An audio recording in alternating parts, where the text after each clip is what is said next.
Hello children, I am back here with safety and first aid, the second lesson. Now let's go on to the next set of safety rules to be followed on the road.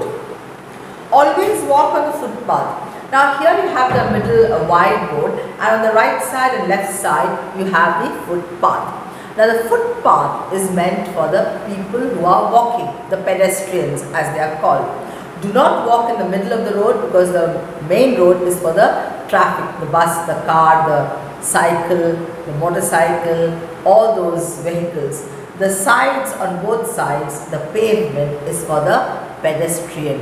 If you are walking, you have to use the pavement or the footpath as it is known. Next one, cross the road only at the zebra crossing. Now you see the zebra animal. It has stripes on its body. That is why the black road, it has white lines painted.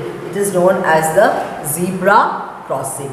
So don't just cross the road at any point that you want.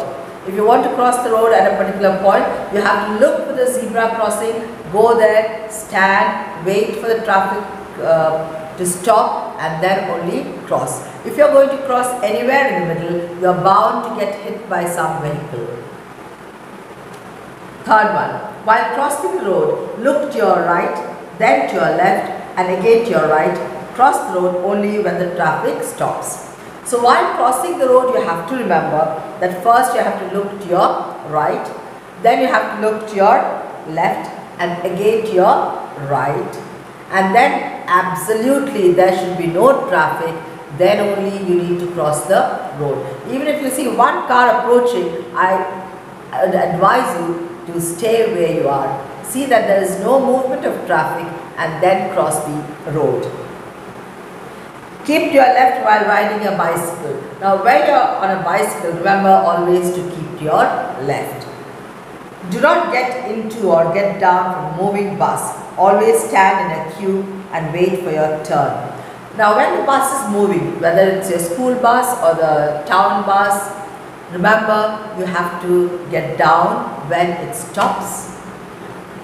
Now why I tell you that you will get down only when the bus stops, because there is another scientific theory to this. When the bus is moving, you think and I think that we are not moving. But when the bus is moving, we too are moving with the bus. That is the law, or you learn about it in the higher class. When the bus is in motion, our bodies are also in motion with the bus. So when the bus is moving and our bodies are also in motion, when you try to jump off, your body is not able to come to that sudden stop. Because the bus is moving, your body is also in motion with the bus, and when you want to jump off, the body can't take it so quickly and you're bound to fall down. That is why when people, they get down from a moving bus, they get down and they keep running for some time because their body is also in motion. You may not realize, I may not realize, we are standing still in a bus, we are sitting still in a bus, but when the bus is moving, our body is also in motion with the motion of the bus.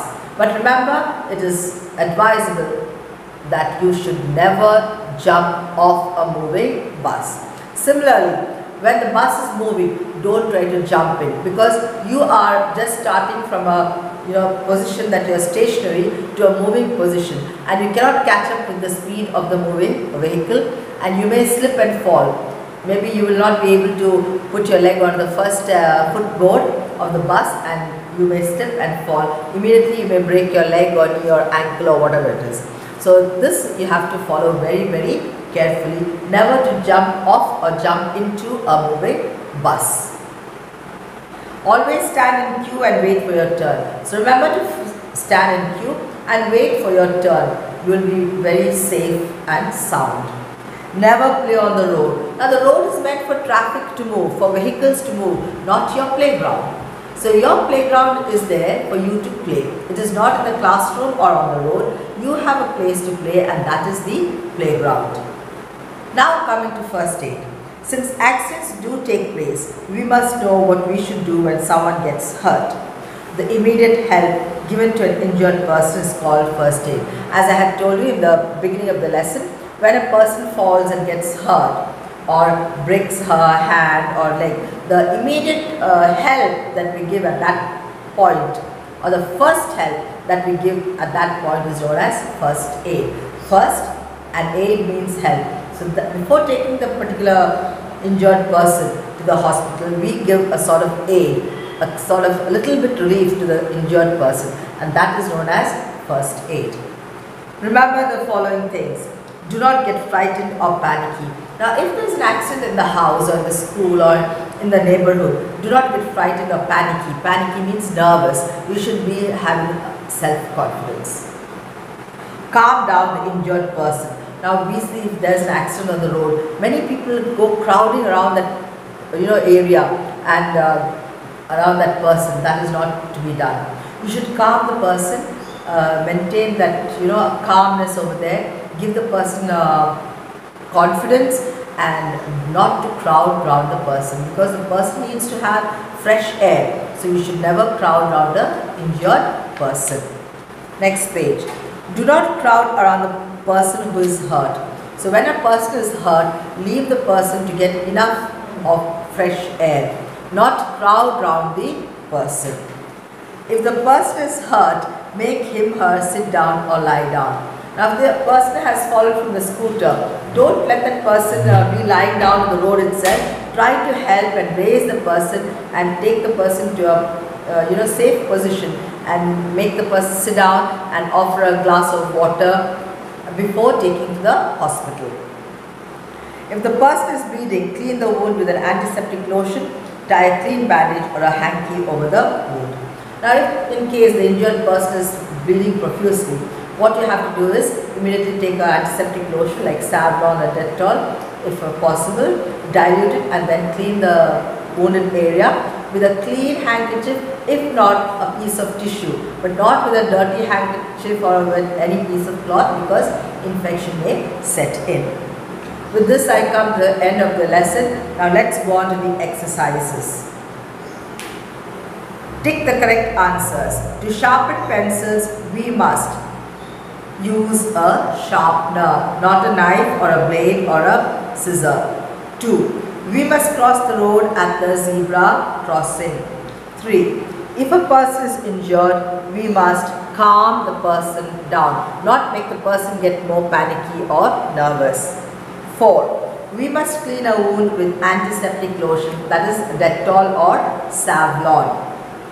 B. Write T for the true statements and F for the false statements. 1. We can play in the middle of the road. False. The road is for traffic to move, not for you to play. 2. It is dangerous to play with fire. Very, very true. Third one. It is quite safe to run in the classroom. False.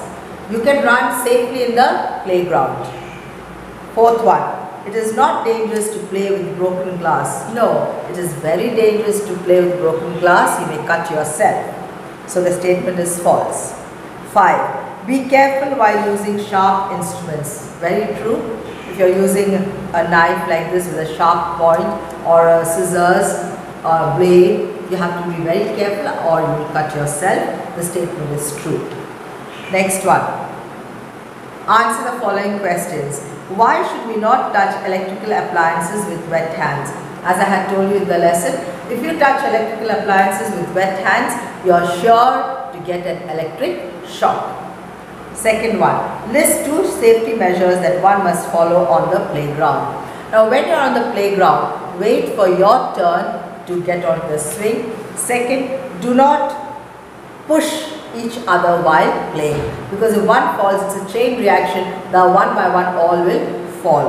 And of course, do not play near hedges and barbed wires. If the playground has a boundary wall or a fencing made of barbed wires or a hedge, do not go and play near that. You may fall down or you may hurt yourself on the face, that is especially the eyes, and that will cause serious injury to your eyes and other organs on the face. Maybe the nose too. If the barbed wire gets inside your nose or inside your, this part, the throat, the eyes, it's very dangerous. Next one. What safety measures must you follow while crossing the road? So remember to cross the road on a zebra crossing. and then as I told you, first look to the right, then to your left, and again to your right. Wait, see that there is no movement of traffic on the right side and the left side, and then cross the road. So it is very important to follow these rules while crossing the road. What is first aid? Now first aid is the first help given to an injured person before he or she is taken to the clinic or nearby hospital. Fifth one, what must you do if a person is bleeding? Now if a person is bleeding, first is to clean the wound with an antiseptic lotion, and second one, then you have to tie a clean bandage around the wound. With this, the question answers are over. Now coming to life skills. The traffic policeman fined Megha's father for not wearing a helmet while riding a scooter. Do you think the policeman was right? Why is it necessary to wear a helmet? Well, the policeman was absolutely right, because it is a rule that the two persons on a scooter or a two-wheeler should wear a helmet. Now the main idea or the purpose of wearing a helmet is to protect the head from head injury. Because in case there is an accident and the person who is riding the scooter and the pillion rider both fall down, their head will be protected by the helmet. They will not sustain any head injuries. So it is very important, while you are on a scooter or any two-wheeler, you should have a helmet. Values for life. Amrik does not like waiting in queues. Today he pushed his classmate to get in front, and in doing so, Rosie fell down and hurt her arm very badly. Amrik is very sorry for his action. What can he do to make Rosie feel better? Now as I told you, if you are in a line and there are some 10 children in front of you and you are the 11th one, if you push one, the first one in front of you, that's the 9th, he falls, and he he doesn't push, but the impact is so much that the 8th one falls, then the 8th one pushes the 7th. It is a direct chain reaction, one by one all fall. So what happened when Amrik pushed, Rosie fell and she hurt her arm very badly. So the only thing Amrik can do now is to go and apologize to her and tell her that he was sorry for what he has done. Next page, HOTS. If you have a small child at home, what objects should you keep the child away from? Tick your choices. Now you should, number one, you cannot keep a child near the gas stove. So you should keep a gas stove away from a small child. Toys, you can give the small child toys, no problem. Third, medicine bottles are to be kept away, so tick mark that. Television also you have to keep away, because the child can go and turn some of the knobs on the television set. Fifth one, large boxes with the lids have to be kept away, because the small child may open the box and take out the lid and then get inside and then put the lid, so that will give rise to an accident. Washing machine also, the child has to be kept away from the washing machine, because the child may somehow try to get inside and pull the lid over. Books, of course, you can give the child books. 8, switchboards. You have to keep the child away from switchboards, because the child will go and put the finger into the plug points, and that will give rise to electric shock. Cosmetics, it has to be kept away from the small child, because the child may eat the powder or lick the lipstick or eat nail polish, some things like that. And fridge also, you have to keep the small child away from the fridge, because the child may open the fridge and get inside and close, and then he or she will not be able to come outside, and that will result in a very bad situation. So with this I come to the end of the lesson. Your activity which you should do in the book is draw 2 safety signs you see on the road and write what they mean. So you have to draw 2 safety signs. You can see in the road near a house, maybe a right turn or no parking, whatever it is. Draw 2 signs in the activity place and send it to the school WhatsApp number. Homework, please do A, B and C in the notebook and send to the school WhatsApp number. Thank you.